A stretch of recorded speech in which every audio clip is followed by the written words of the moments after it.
اب میں آپ لوگوں کو بتاؤں کہ میں نے ان تمام واقعات کو کس رنگ میں دیکھا اور ان سے کون کون سے مخصوص نتائج اخذ کیے۔ دراصل کاشانہ زاہد کے بھوتوں کے اصرار پر ان مکان کے راز ہائے سربستہ موزہ سومارم کے پسماندہ طبقے کی ایک لڑکی، معمولی لڑکی نازو، ان تین معاملات کا تعلق گو ایک ہی واقعے سے ہے، لیکن ان کی نوبت جدا جدا ہے۔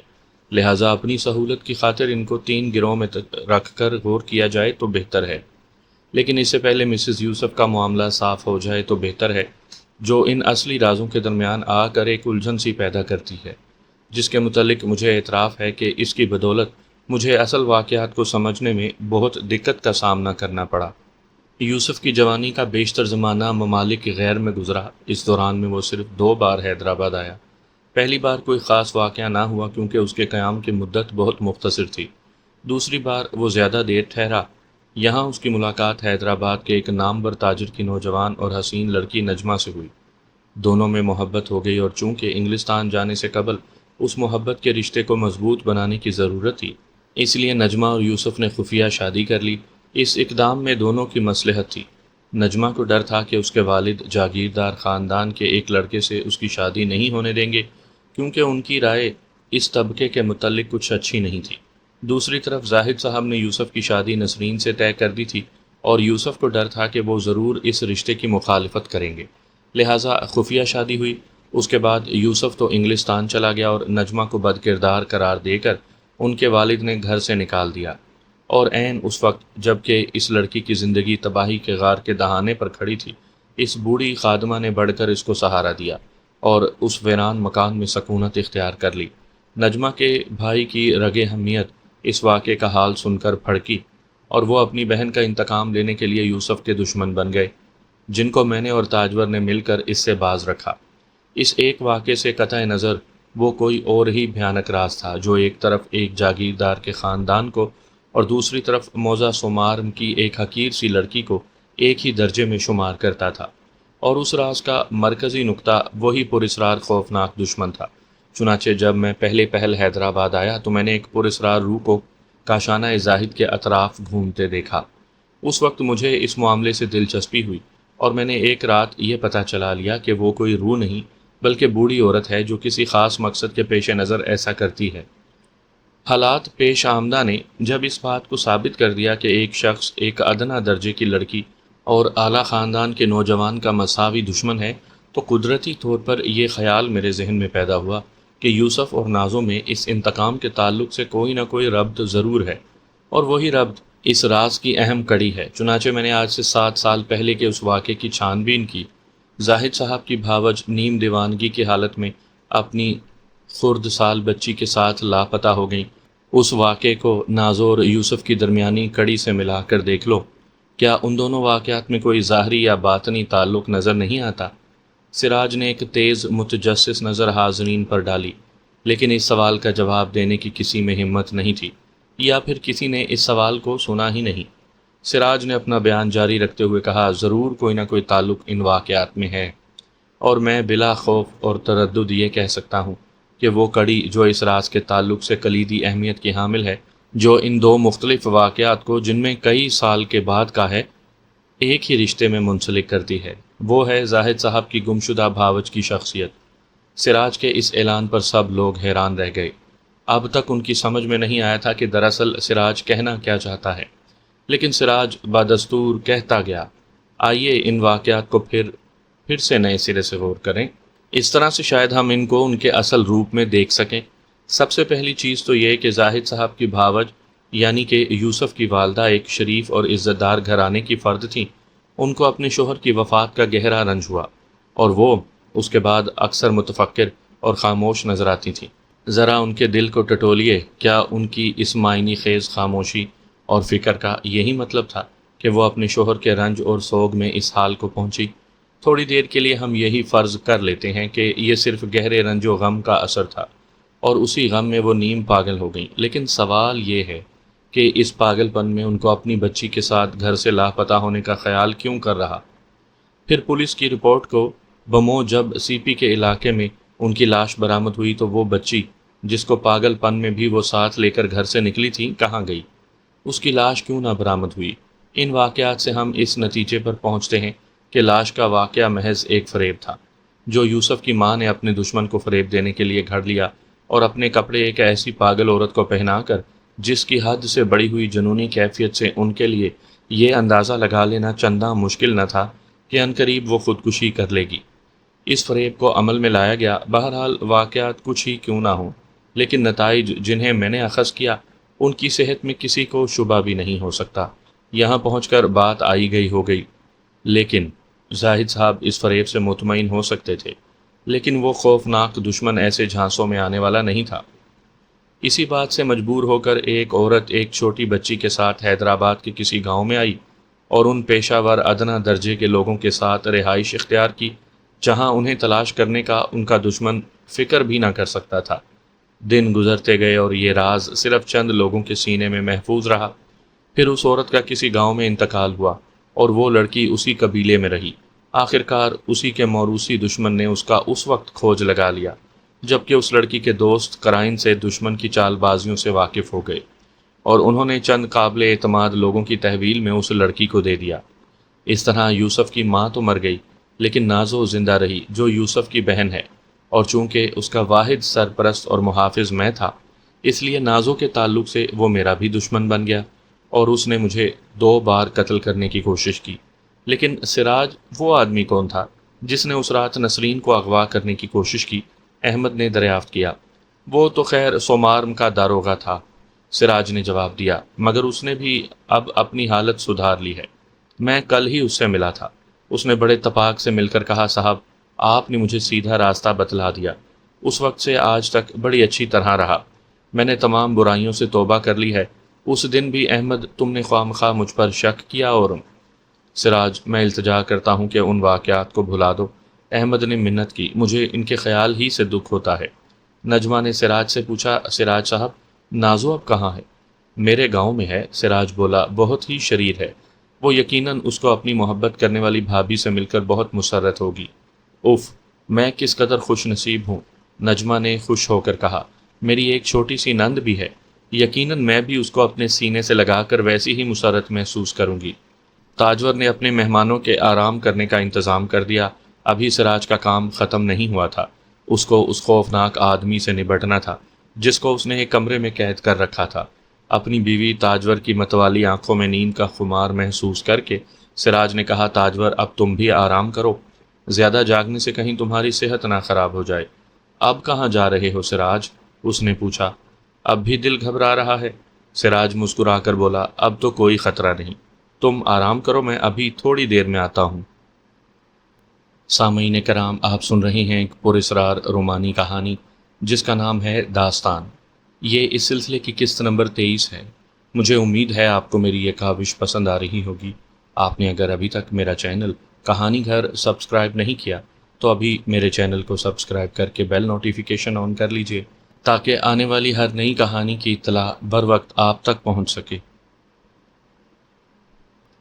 تاجور سے رخصت ہو کر سراج اور احمد دریافت حال کے لیے اس کمرے کی طرف آئے جہاں انہوں نے اس آدمی کو قید کر رکھا تھا، تو ان کی حیرت کی انتہا نہ رہی جب انہوں نے اس بڑھیا کو دروازے پر موجود نہ پایا۔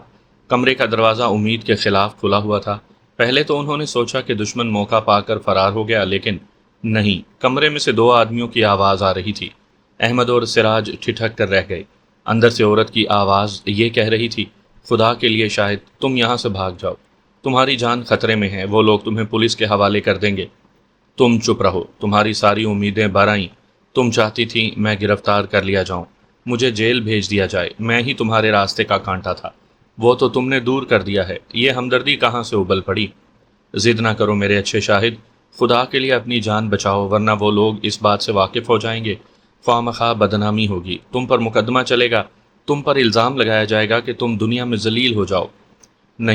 نہیں معلوم تمہیں کیا سزا ملے گی۔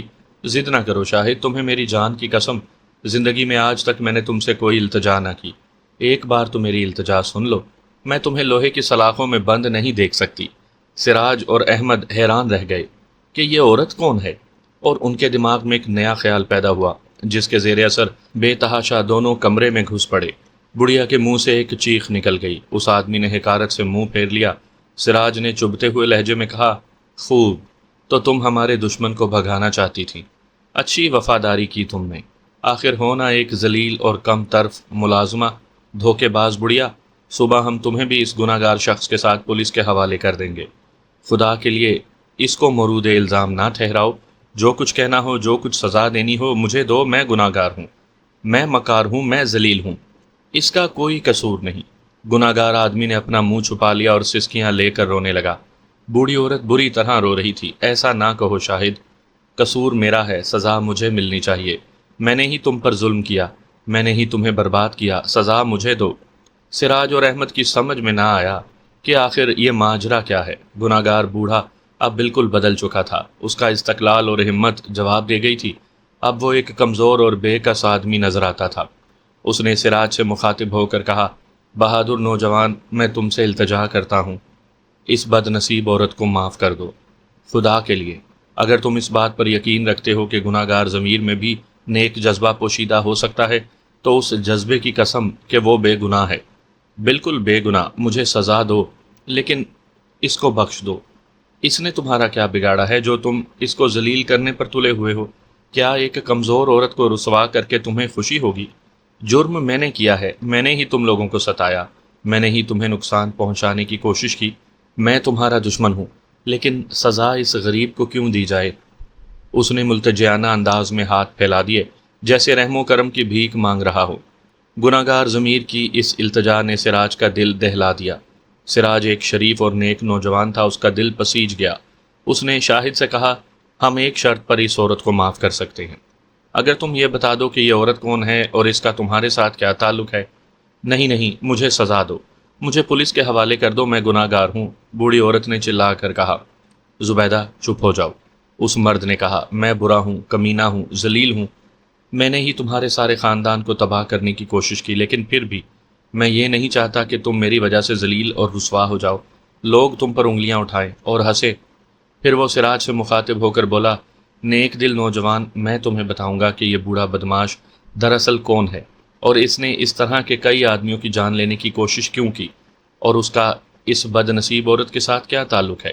لیکن اس سے پہلے کہ میں کچھ کہوں، تمہارے دوست سے التجا کروں گا کہ اس بد نصیب عورت کی طرف ذرا غور سے دیکھیں اور اسے پہچاننے کی کوشش کریں۔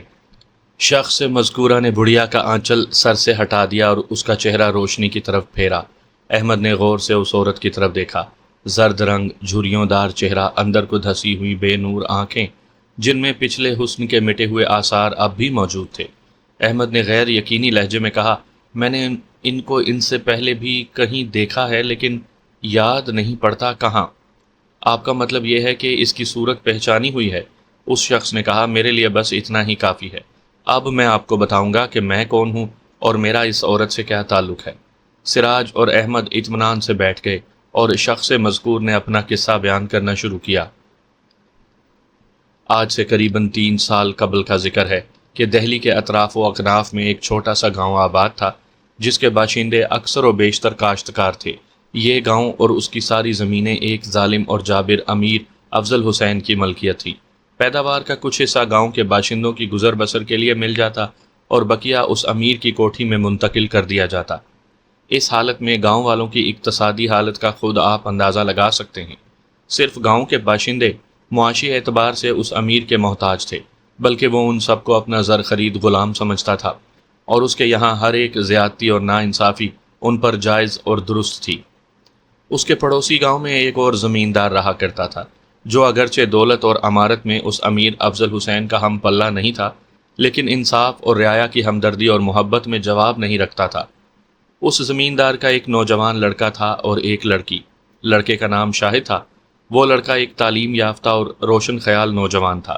ایک مرتبہ جب کہ وہ اپنے پڑوسی گاؤں میں کسی کام سے آیا اور واپس ہو رہا تھا کہ گاؤں سے باہر پنگھٹ پر اس کی نظر ایک حسین دوشیزہ پر پڑی اور وہ ایک ہی نظر پر اس پہ عاشق ہو گیا۔ لڑکی بھی کافی شریف اور پڑھی لکھی تھی۔ اس نے بھی شاہد کو پسندیدگی کی نظروں سے دیکھا۔ دونوں کو ایک دوسرے سے گہری محبت ہو گئی اور انہوں نے گاؤں کے کیف افزا اور حسین شاموں کو کسی گھنے پیڑ تلے بیٹھ کر زندگی بھر ساتھ دینے کے مقدس عہد و پیما کیے۔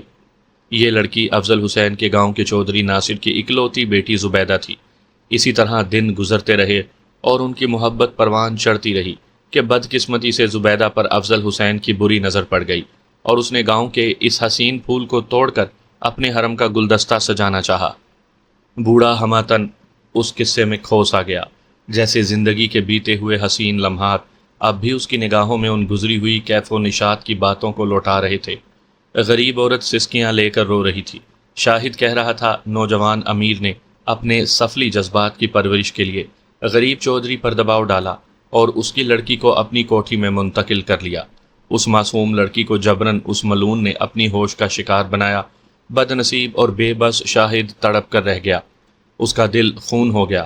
اس کے ارمانوں کا ظالم امیر نے گلا گھونٹ دیا، لیکن پھر بھی ایک سہارا تھا، وہ تھی زبیدہ کی یاد اور یہ خیال کہ وہ دل سے بد نصیب شاہد کو چاہتی تھی۔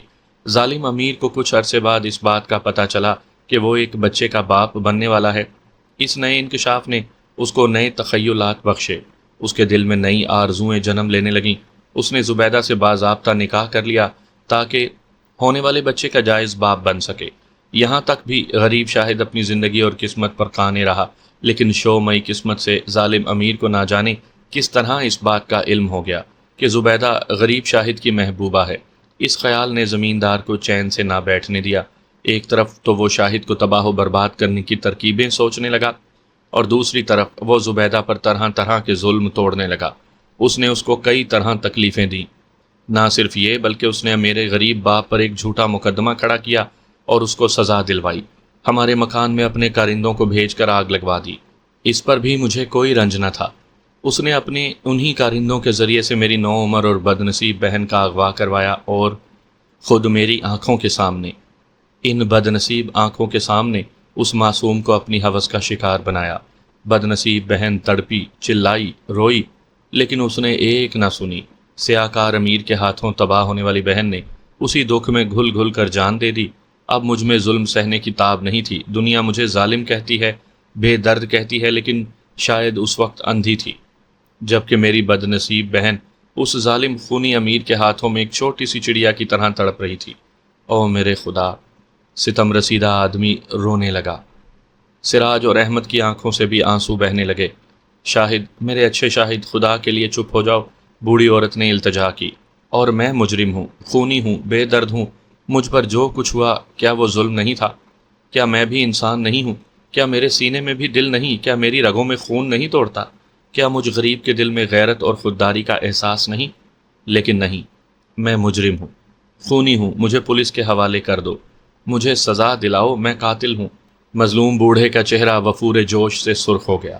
میں نے جرم کیا ہے، یہی جرم کہ اپنی مظلوم بہن کی میت پر ہاتھ رکھ کر قسم کھائی، یہی مقدس قسم کہ اس پر ظلم ڈھانے والے صفاک امیر کے خاندان کے بچے بچے کا خاتمہ کر دوں گا اور ہر اس شخص کو بھی تباہ کر دوں گا جو اس خاندان یا اس کے کسی فرد کا حمایتی بن کر میری راہ میں آئے گا۔